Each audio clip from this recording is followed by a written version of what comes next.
Perkenalkan, nama saya Berliana Febrianti dengan NIM 21123 dari kelas RT1 dengan konsentrasi di bidang MSDM. Video ini saya buat khusus untuk refleksi diri saya dari pembelajaran yang telah saya pelajari di semester 7 ini. Sebelum saya refleksi ke diri saya akan menjelaskan gambaran materi yang telah saya pelajari selama semester 7. Yang pertama yaitu ada jenis-jenis motivasi. Motivasi dapat dibedakan menjadi dua jenis, yaitu yang pertama motivasi intrinsik dan motivasi ekstrinsik. Motivasi intrinsik itu muncul dari dalam diri individu seperti keinginan untuk berkembang, memperoleh pengetahuan, atau mencapai kepuasan pribadi.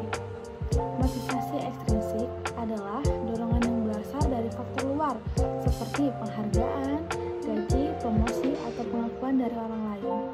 Yang kedua yaitu ada pendekatan motivasi. Beberapa pendekatan utama adalah yang pertama pendekatan biologis. Pendekatan biologis ini muncul karena kebutuhan dasar manusia seperti makan, minum, dan istirahat. Yang kedua yaitu pendekatan psikologis.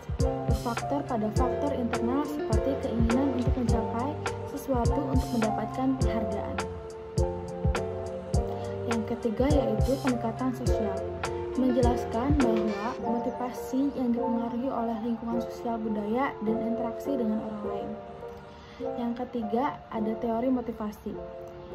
Teori motivasi ini terdapat berbagai teori motivasi yang menjelaskan bagaimana dan mengapa seseorang terdorong untuk bertindak, antara lain yaitu teori hierarki kebutuhan Maslow, menjelaskan bahwa manusia memiliki 5 tingkatan kebutuhan, mulai dari kebutuhan psikologis hingga aktualisasi diri. Yang kedua yaitu teori dua faktor Harbage, menyatakan bahwa kepuasan kerja dipengaruhi oleh faktor motivasi seperti pencapaian dan tanggung jawab, dan faktor Huygens seperti gaji dan kondisi kerja. Yang ketiga yaitu ada teori ekspektasi Fromm, mengungkapkan bahwa motivasi seseorang dipengaruhi oleh ekspektasi bahwa usaha mereka akan menghasilkan kinerja yang baik dan mendapatkan hasil yang diinginkan. Yang keempat yaitu ada psikologi organisasi. Psikologi organisasi adalah cabang psikologi yang mempelajari perilaku individu dalam konteks organisasi. Ilmu ini digunakan untuk meningkatkan efektivitas kerja, kepuasan karyawan, dan produktivitas organisasi.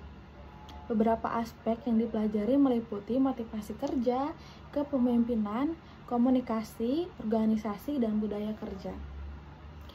Yang kelima yaitu ada faktor kompleksitas manusia dan motivasi manusia.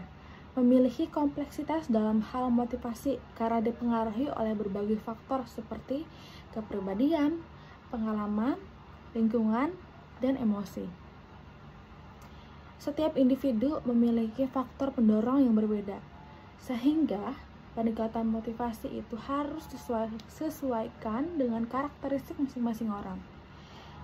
Yang keenam yaitu ada riset motivasi dan model susunannya. Model riset biasanya terdiri dari yang pertama, identifikasi masalah. Di sini kita harus menentukan aspek motivasi yang ingin diteliti. Yang kedua yaitu ada pengumpulan data menggunakan metode survei, wawancara, atau eksperimen. Yang ketiga yaitu ada analisis hasil, menginterpretasikan data untuk menentukan pola dan faktor yang berpengaruh. Yang keempat yaitu ada implementasi. Implementasi menggunakan temuan penelitian untuk meningkatkan motivasi individu atau kelompok. Selanjutnya yang ketujuh yaitu ada aplikasi teknik dan teori motivasi. Teori motivasi didukung atau digunakan dalam berbagai aspek kehidupan, terutama dalam manajemen sumber daya manusia, pendidikan, dan pengembangan karir. Teknik seperti pemberian insentif, pelatihan, pengakuan prestasi, dan penciptakan lingkungan kerja yang kondusif dapat meningkatkan motivasi individu. Setelah saya menjelaskan materi sedikit tentang motivasi. Saya akan merefleksi diri saya. Dari materi yang telah saya pelajari, bagian yang saya pahami dengan baik adalah teori motivasi, terutama teori Maslow dan Harbach, karena konsepnya sangat logis dan relevan dengan kehidupan sehari-hari saya. Bagian yang paling penting bagi kehidupan dan pekerjaan saya adalah psikologis organisasi, karena membantu saya memahami cara bekerja secara efektif dalam sebuah tim, bagaimana kepemimpinan yang baik, serta bagaimana meningkatkan kepuasan kerja dan kinerja dalam lingkungan kerja.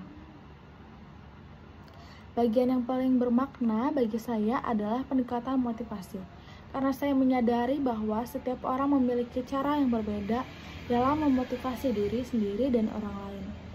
Hal ini membuat saya memahami bahwa tidak semua orang dapat dimotivasi dengan cara yang sama. Salah satu ilmu yang sudah saya terapkan adalah motivasi intrinsik, di mana saya lebih fokus pada pengembangan diri dan menemukan makna dalam pekerjaan yang saya lakukan.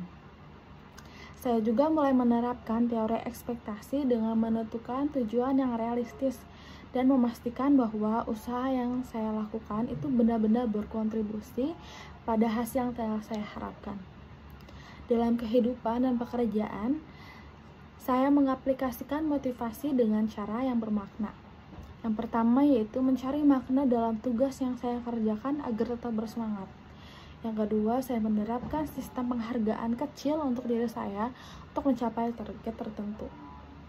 Yang ketiga, saya membantu rekan kerja dengan memberikan apresiasi dan umpan balik positif untuk meningkatkan motivasi mereka.